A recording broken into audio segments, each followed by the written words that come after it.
Good morning student.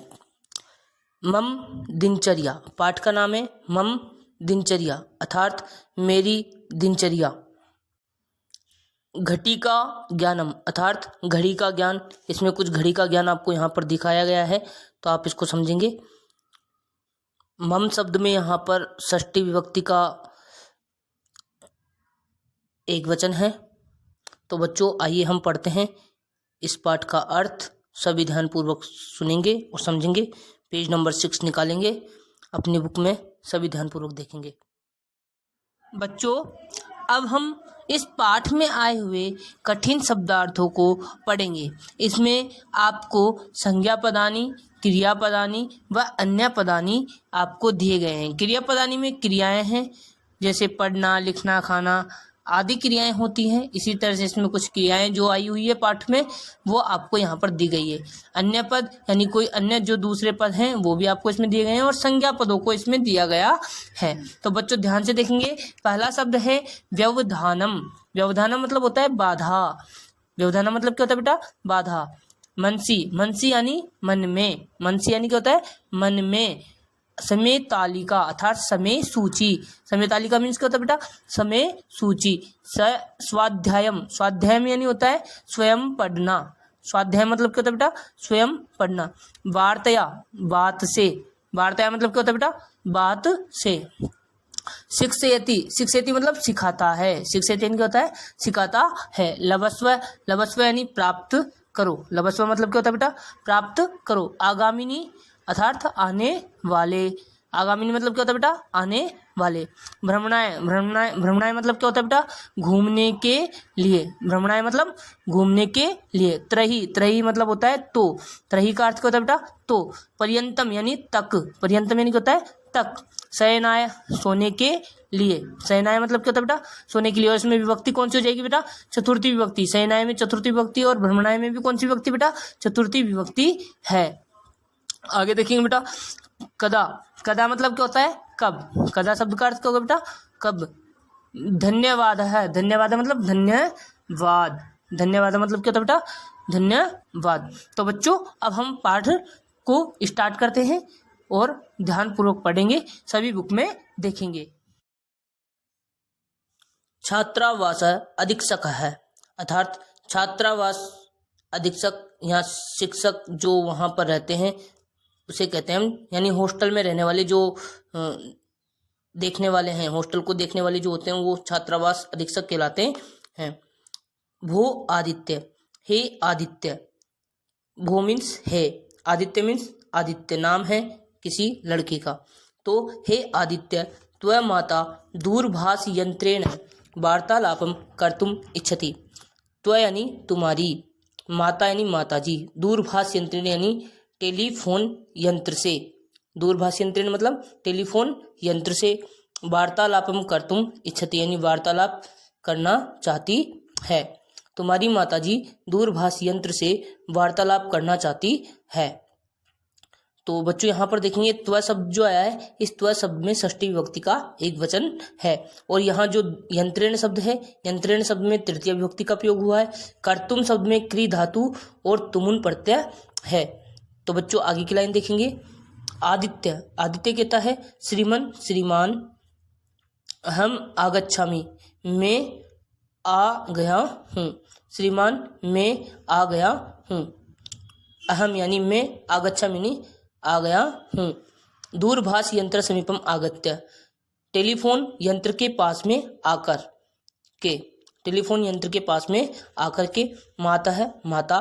सादरम चरण वंदना, सादर चरण वंदना यानी कि सादर चरण स्पर्श माता कहती है। यशस्वी भव पुत्र यानी यशस्वी भव यानी हो पुत्र, यानी यशस्वी हो पुत्र। त्वम कथम असि, त्वम यानी तुम, कथम यानी कैसे, असि यानी हो, तुम कैसे हो, तुम कैसे हो। आदित्य कहता है अम्ब माता अहम कुशली अस्मि। अहम यानी मैं, कुशली यानी कुशलता पूर्वक, अस्मि यानी हूँ, मैं कुशलता पूर्वक हूँ। आगामिनी सप्ताह मम कक्षाया छात्रा भ्रमणाय आगरा नगरम गमिष्यन्ति। आगामिनी यानी आने वाले, सप्ताह यानी सप्ताह में, मम यानी मेरी, कक्षा यानी कक्षा के, छात्रा यानी छात्र, घूमने के लिए, भ्रमणाय मीन्स घूमने के लिए, आगरा नगर यानी आगरा नगर को, गमिष्यन्ति यानी जाएंगे। अब एक साथ सुनेंगे बच्चों कि आने वाले सप्ताह में मेरी कक्षा के छात्र घूमने के लिए आगरा नगर को जाएंगे। गमिष्यन्ति लिट लकार कल का है तो जाएंगे। ठीक है बच्चों, आगे देखेंगे। यदि भवती अज्ञापयति तर्हि अहम अपि गच्छामि। यदि आपकी आज्ञा हो तो मैं भी जाऊं। यदि आपकी आज्ञा हो तो, तर्हि यानी तो, अहम यानी मैं, अपि यानी भी, गच्छामि यानी जाऊं। यदि आपकी आज्ञा हो तो मैं भी जाऊं। अहम अपि, इसमें हम संधि विच्छेद करेंगे तो अहम प्लस अपि, और गच्छामि कौन सी लकार का है? लोट लकार का। गच्छानि गच्छावा गच्छामि, इस तरह से चलता है। तो गच्छानि शब्द लोट लकार का है। माता कहती है पुत्र, एतेन तो पठन कार्य व्यवधानम भविष्यति। एतेन यानी इससे, तो यानी तुम्हारे, पठन कार्य यानी पठन कार्य में, व्यवधानम यानी समस्या, भविष्यति यानी होगी, परेशानी होगी। इससे तो तुम्हारे पठन कार्य में यानी पढ़ने के कार्य में क्या होगी? समस्या होगी।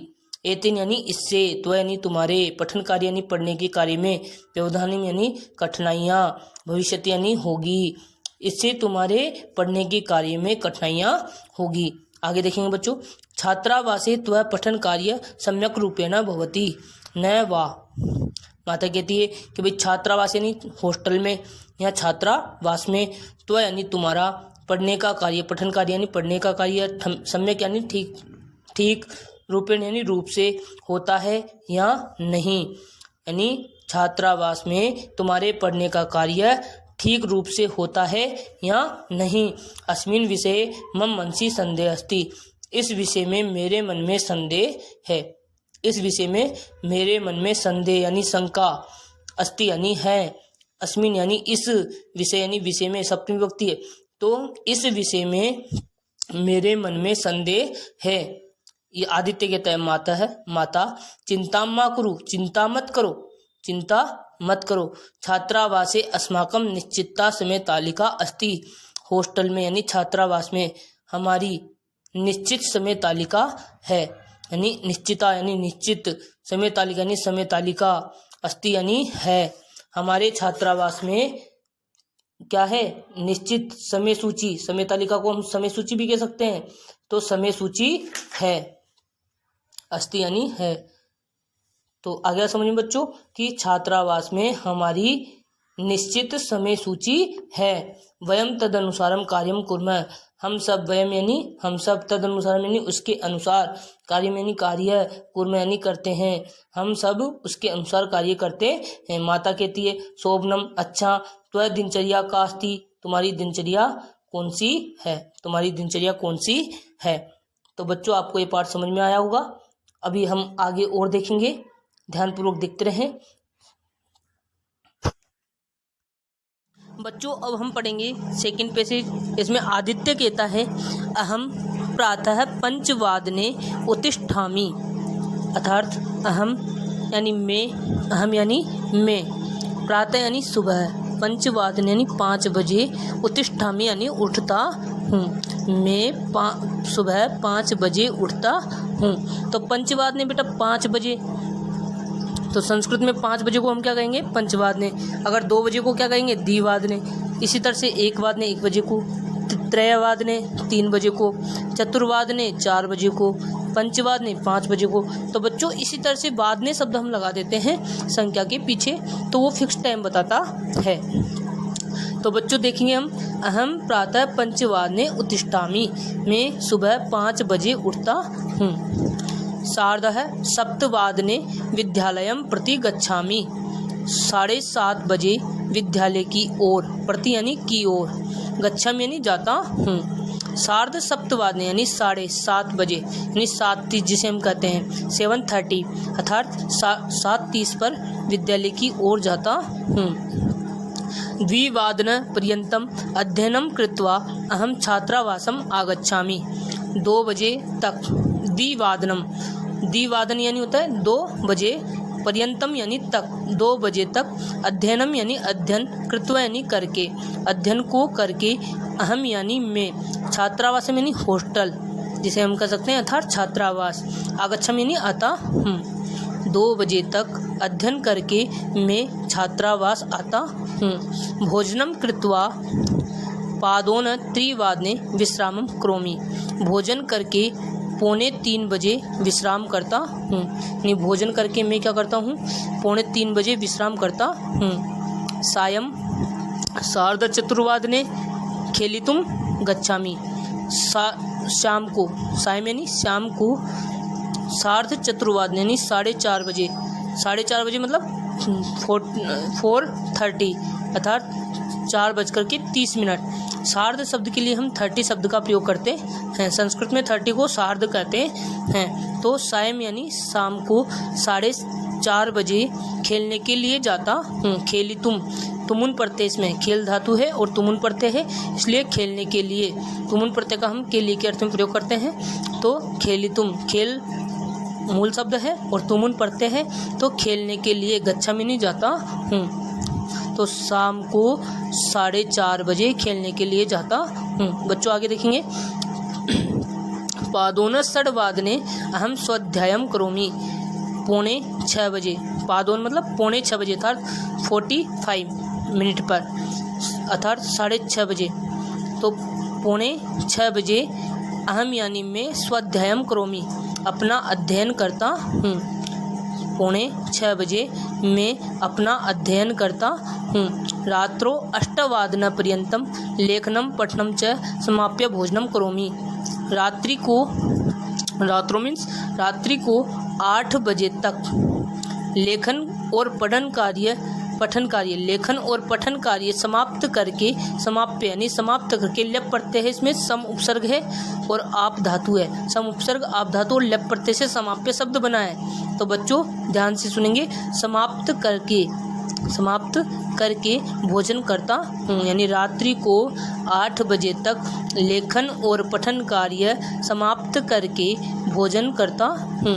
तदनंतरम 9:30 पर्यंतम दूरदर्शने कार्यक्रमान् पश्यामि। एक एक शब्दों का अर्थ देखेंगे। इसके बाद में तदनंतरम यानी इसके बाद में 9:30 यानी 9:30 बजे तक, 9:30 बजे तक, पर्यंतम यानी तक, 9:30 बजे तक दूरदर्शन यानी टेलीविज़न के कार्यक्रमों को पश्यामि यानी देखता हूँ। एक साथ सुनेंगे। उसके बाद 9:30 बजे तक दूरदर्शन के कार्यक्रमों को देखता हूँ। 10:00 च अहम शयनाय गच्छामि। और 10 बजे, च यानी और, 10:00 यानी 10 बजे, और 10 बजे मैं सोने के लिए जाता हूँ। गच्छामि यानी जाता हूँ, शयनाय यानी सोने के लिए, अहम यानी मैं सोने के लिए जाता हूँ। कितने बजे? 10 बजे के लिए। तो शयनाय कदा गच्छति, सोने के लिए कब जाता है? 10 बजे। ऐसा मम दिनचर्या, यह मेरी दिनचर्या है। यह मेरी क्या है? दिनचर्या है। त्वम व्यायामम कदा करोसि, तुम व्यायाम कब करते हो? त्वम यानी तुम, व्यायामम यानी व्यायाम, कदा यानी कब, करोसि यानी करते हो। करोसि शब्द यहाँ मध्यम पुरुष का है बेटा, इसलिए यहाँ भी क्रिया जो करता है त्वम सर्वनाम शब्द है। त्वम ये भी मध्यम पुरुष का एक वचन है, इसलिए त्वम व्यायाम कदा करोसि, तुम व्यायाम कब करते हो। अहम प्रातः 5:30 6:30 पर्यंतम व्यायामम करोमि। आदित्य कहता है कि मैं प्रातः 5:30 बजे से, इसमें पंचमी विभक्ति है, पंचवादनाथ यानी 5 बजे तक, मैं प्रातः 5:30 बजे तक, 5:30 बजे से 6:30 बजे तक, 6:30 पर्यंतम यानी होता है। अस्माकं विद्यालये अति विशाला व्यायामशाला अस्ति। हमारे विद्यालय में अति विशाला यानी बहुत बड़ी व्यायामशाला अस्ति यानी है। अस्माकं यानी हमारे, विद्यालय यानी विद्यालय में सप्तमी विभक्ति है, तो हमारे विद्यालय में अति विशाला यानी बहुत बड़ी, अति यानी बहुत बड़ी व्यायामशाला है। तत्र द्वयो आचार्यो स्तः, तत्र यानी वहाँ 2 आचार्य हैं। आचार्यों बेटा 2 द्विवचन हैं, तो इसके साथ हमने संख्यावाची शब्द लगाया है द्वयो, अर्थात वहाँ 2 आचार्य हैं। एक आचार्य अस्मान प्राणायाम योगासनानि च शिक्षयति। एक आचार्य अस्मान यानी हमें प्राणायाम यानी प्राणायाम, प्राणायाम यानी जो योग करते हैं वो प्राणायाम है ना, ये योग का ही एक भाग है प्राणायाम। तो हमें आसमान यानी हमें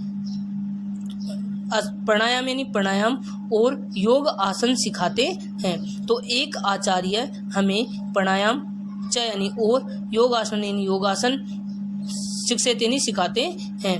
तो एक आचार्य हमें प्राणायाम और योग आसन सिखाते हैं। अहम नित्यम अनुलोम विलोम कपालभाति मयूरासनम श्वासासनम अपि करोमि। अहम यानी मैं रोजाना, नित्यम यानी रोजाना, मैं रोजाना अनुलोम विलोम कपालभाति मयूर आसन श्वासासन भी करता हूँ। ये आसनों के नाम है बेटा, कौन कौन से? अनुलोम विलोम, कपालभाति, मयूरासन और श्वासासन। ये सब किसके हैं? आसनों के नाम हैं। तो मैं नित्यम यानी रोजाना, मैं रोजाना अनुलोम विलोम, कपालभाति, मयूरासन और श्वासासन भी करता हूँ। तो अनुलोम विलोम तो जिसे आप नाक को एक ढक्कन बंद कर देते हैं और दूसरी उंगली से छोड़ना यानी सांस को लेना और छोड़ना, ये अनुलोम विलोम में होता है। कपालभाति में क्या होता है कि अपनी जो ठोड़ी होती है उसको अपने वक्षस्थल तक लगा लेते हैं, छाती तक, चेस्ट तक लगा लेते हैं और इसमें फिर सांस को छोड़ते हैं। इसी तरह से मयूरासन भी होता है और श्वासासन भी होता है। तो बच्चों 4-5 तरह के आसन हैं, इनको आप ध्यान रखें, इनके नाम याद रखें। आगे देखेंगे, अपर आचार्य पाश्चात्य व्यायाम शिक्षाम यच्छति। दूसरे आचार्य, पाश्चात्य यानी होता है विदेशी, व्यायाम की शिक्षा भी देते हैं, यच्छति यानी देते हैं। दूसरे, अपर यानी दूसरे आचार्य, दूसरे आचार्य विदेशी व्यायाम की शिक्षा भी देते हैं। व्यायामेन मम शरीरम स्वस्थम अस्ति। व्यायाम से मेरा शरीर स्वस्थ है। व्यायाम से मेरा शरीर क्या है? स्वस्थ है। माता कहती है, उत्तम पुत्र, अच्छा पुत्र, अहम त्वया वार्तया संतुष्टा अस्मि। मैं तुम्हारी बातों से संतुष्ट हूँ, मैं तुम्हारी बातों से संतुष्ट हूँ। त्वम आगरा नगरम अवश्यमेव गच्छ। तुम आगरा नगर अवश्य ही जाओ, तुम आगरा नगर अवश्य ही जाओ। भ्रमण सुखम च लभस्व। और भ्रमण सुख को प्राप्त करो यानी घूमने के सुख को। भ्रमणम सुखम यानी होता है घूमने के सुख को, लभस्व यानी प्राप्त करो, च यानी और तुम घूमने के सुख को क्या करो? प्राप्त करो। वापस सुनेंगे एक साथ बेटा, इस सभी लाइन की एक साथ अर्थ सुनेंगे पूरा। उत्तम पुत्र, अच्छा पुत्र, ठीक है पुत्र, मैं तुम्हारी बातों से संतुष्ट हूँ, मैं आपकी बातों से यानी तुम्हारी बातों से संतुष्ट हूँ। त्वया में षष्ठी विभक्ति बेटा, त्वया में कौन सी विभक्ति है? षष्ठी विभक्ति का एक वचन है। तो अहम यानी मैं उत्तम पुरुष का एक वचन है। मैंने आपको बताया वचन में कि अहम शब्द क्या है? उत्तम पुरुष का एक वचन है। तो अहम यानी मैं तुम्हारी बातों से, वार्तया में कौन सी विभक्ति होगी बेटा? वार्तया में तृतीय विभक्ति का एक वचन है। तो मैं तुम्हारी बातों से संतुष्ट हूँ। तुम आगरा नगरम अवश्यमेव गच्छ यानी तुम आगरा नगर अवश्य ही जाओ। गच्छ, गच्छ शब्द कौन से लकार का है? लोट लकार का मध्यम पुरुष का एक वचन है गच्छ। तो भ्रमण सुखम च लभस्व, और घूमने का सुख प्राप्त करो। आदित्य कहता है, धन्यवाद माता, धन्यवाद माता जी। तो बच्चों आपने ये समझा, पाठ हमारा यहाँ पर खत्म होता है, समाप्त होता है। तो बच्चों अब हम इनके प्रश्नोत्तर देखेंगे नेक्स्ट वीडियो के अंतर्गत।